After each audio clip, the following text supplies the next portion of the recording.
Alors, aujourd'hui, je voudrais donc parler de l'homosexualité. C'est vrai que, à l'occasion des débats récents en France, on en a beaucoup parlé. On a parlé de la légalisation du mariage homosexuel, qui d'ailleurs a été imposée contre la majorité de la volonté du peuple français, y compris probablement contre la majorité des homosexuels eux-mêmes. Donc on a beaucoup parlé de ça, mais finalement la vraie question fondamentale n'a pas vraiment été abordée. Et c'est quoi la question fondamentale pour les Français? Je rappelle que la France est quand même, au moins sur le papier, encore un pays catholique. Alors je sais qu'il y en a de moins en moins, mais enfin quand même il en reste quelques-uns. Donc voilà la question, est-ce que l'homosexualité est un péché? Et ça, personne n'en a parlé, même pas vraiment l'Église. Donc effectivement, de prime abord, on aurait tendance à dire oui, parce que bon... Déjà, il y a dans la Bible hébraïque, ce qui est pour nous, chrétiens, l'Ancien Testament, l'Éternel dit clairement, l'homme et la femme se réuniront, ne formeront qu'une chair, et il appelle à la reproduction.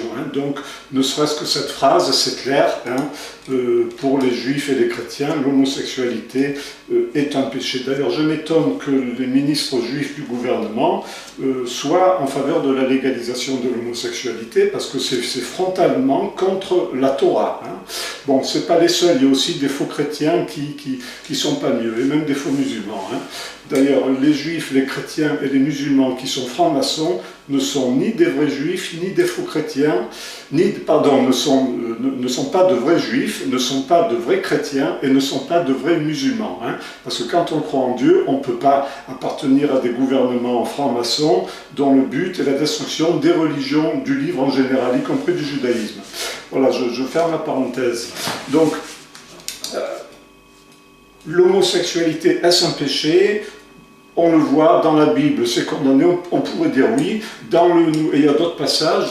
Dans le Nouveau Testament, Saint Paul condamne clairement les pratiques homosexuelles dans son épître donc à la communauté de Rome, le début de l'épître de Saint Paul à la communauté de Rome, dans le Nouveau Testament. C'est vrai que si nos parents avaient été homosexuels, nous ne serions pas là pour en parler, ça, on peut pas c'est indéniable. C'est vrai aussi que l'homosexualité est quand même un mouvement orienté vers la mort, parce que si tout le monde était homosexuel, la vie s'arrêterait sur Terre. Bon, on sait très bien que les gays ne se reproduisent pas. Donc tout ça, ça parle en faveur d'un péché. Cette homosexualité idyllique, soi-disant de l'Antiquité, c'est un mensonge qui a été véhiculé par les lobbies gays comme ACT UP. En réalité, c'est faux. Socrate a été exécuté justement parce qu'il n'était pas assez sévère pour condamner. Il avait une certaine sympathie pour l'homosexualité, on va dire. Même si lui, il n'a pas vraiment été prouvé qu'il était homosexuel lui-même. Donc, oui, spontanément, on peut répondre oui, l'homosexualité est un péché. Mais, à y regarder de plus près, les choses se compliquent. Et en fait, moi je propose de dégrader le péché homosexuel en 4 phases. Voilà. Alors, la première phase, je l'appellerai la phase de l'héroïsme. Donc là, la personne, effectivement, a des tendances homosexuelles, mais elle ne pratique pas. Au contraire, elle accepte de vivre dans la chasteté, elle souffre, elle lutte contre ses tendances et elle ne pratique pas. Dans ce cas-là, bien évidemment, l'homosexualité n'est pas un péché, mais c'est même un acte d'héroïsme. C'est pour ça que j'appelle la première phase la phase de l'héroïsme. Et là, évidemment, chapeau. Il n'y a rien à dire, non seulement la personne ne pêche pas, mais vraiment respect.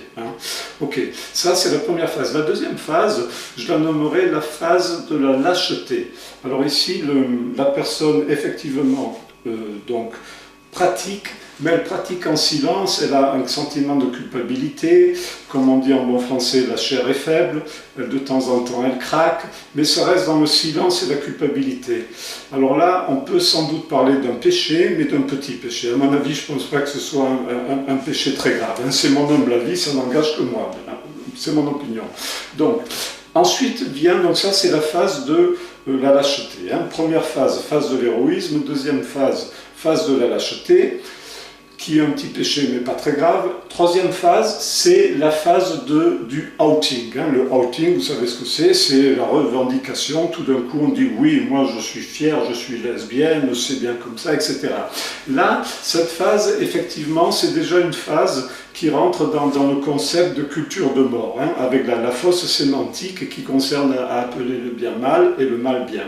Et là, c'est la phase où la personne se ment à elle-même.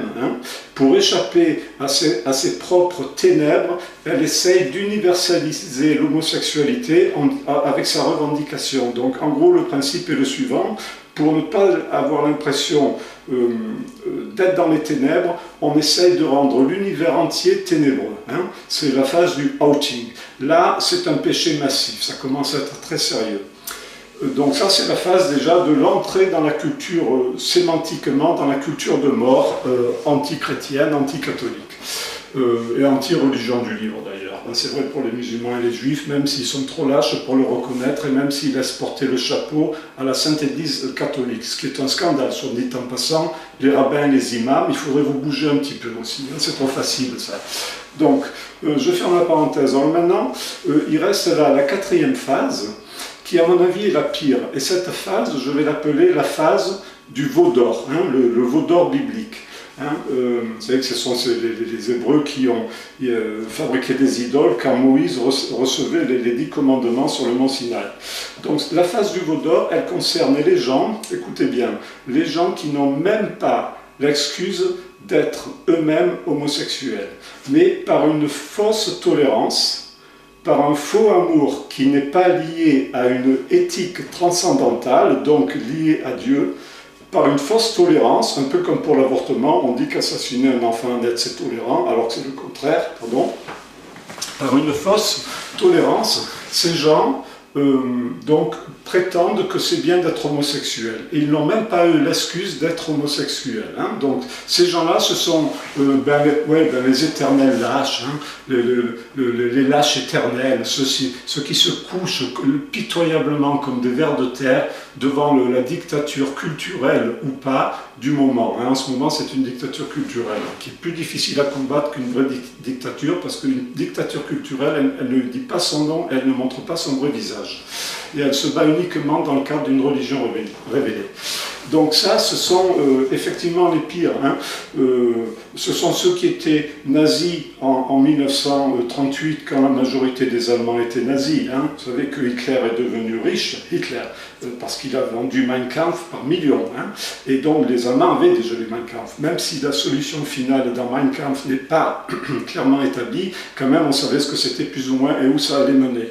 Donc ce sont les gens qui adorent le veau d'or du moment, les Allemands en 1938, les intellectuels français après-guerre qui étaient tous communistes, peut-être Camus qui quelque part a sauvé les meubles, mais bon, sinon l'immense majorité était communiste, alors qu'on savait que Staline avait massacré 5 millions de chrétiens ukrainiens. Après, plus tard, on a su que Pol Pot avait massacré le quart de la population cambodgienne au nom de la raison des Lumières, si chère à M. Payon, la raison des Lumières. Elle a apporté Staline, Hitler, l'avortement et le contre Dieu et nature, le mariage homosexuel, plus tout le reste. Donc, tous ces gens, en dépit des évidences historiques, ont rampé devant le veau d'or du moment. Alors un coup nazi, un coup communiste, maintenant c'est New Age, Open Source Religion, ou que sais-je encore, pro-avortement, pro-homo, mariage gay, anti-catholique, etc. Eux, ce sont les pires, ce sont des éternels vers de terre qui rampent devant l'autel de l'ère du temps. Et ils n'ont même pas l'excuse d'être homosexuels eux-mêmes. Donc eux, carton rouge et médaille de la culture de mort. Voilà, donc je pense que c'est important de dégrader ces 4 phases. Première, c'est la phase de l'héroïsme. Deuxième, la phase de la lâcheté. Troisième, la phase de la culture de mort avec le outing. Quatrième phase, c'est donc la phase du veau d'or. Alors, encore une chose, Bien évidemment, les gens qui ont des tendances homosexuelles, mais même ceux qui pratiquent, parce qu'ils sont faibles, ont toute leur dignité. Hein. Ce qui est très grave dans l'homosexualité, c'est l'absolue banalisation, normalisation de l'homosexualité, notamment par la légalisation du mariage homosexuel. Au fond, et ça écoutez bien, tout est là. C'est très important ce que je vais dire maintenant. La légalisation du mariage homosexuel, c'est comme si on disait à Dieu, hein, éternel, Dieu Tout-Puissant, tu as créé la vie, pour cela tu as inventé une relation magnifique, complémentaire entre un homme et une femme, et dans le cadre d'une relation sexuée, la vie continue. Mais nous voilà, on n'est pas intéressés. On légalise un état, l'homosexualité, le mariage homosexuel, qui est orienté vers la mort et qui n'amène aucune reproduction de l'espèce. Hein. On te rend les clés de la vie. Tu as créé la vie, pour ça tu as créé cette magnifique relation homme-femme, mais nous, ça ne nous intéresse pas. On te rend les clés de la vie. Reprends-les, ça ne nous intéresse pas. Et on légalise un état qui est orienté vers la mort, c'est-à-dire le mariage homosexuel. Et ça, c'est une attaque frontale contre Dieu. Ça, c'est un péché frontal. Là, on est en plein dans la culture de mort planétaire, hein, et là, on commet une faute qui est impardonnable aux yeux de Dieu. Donc, voilà, je crois que ça, c'est important et il faut méditer là-dessus. Hein. Voilà.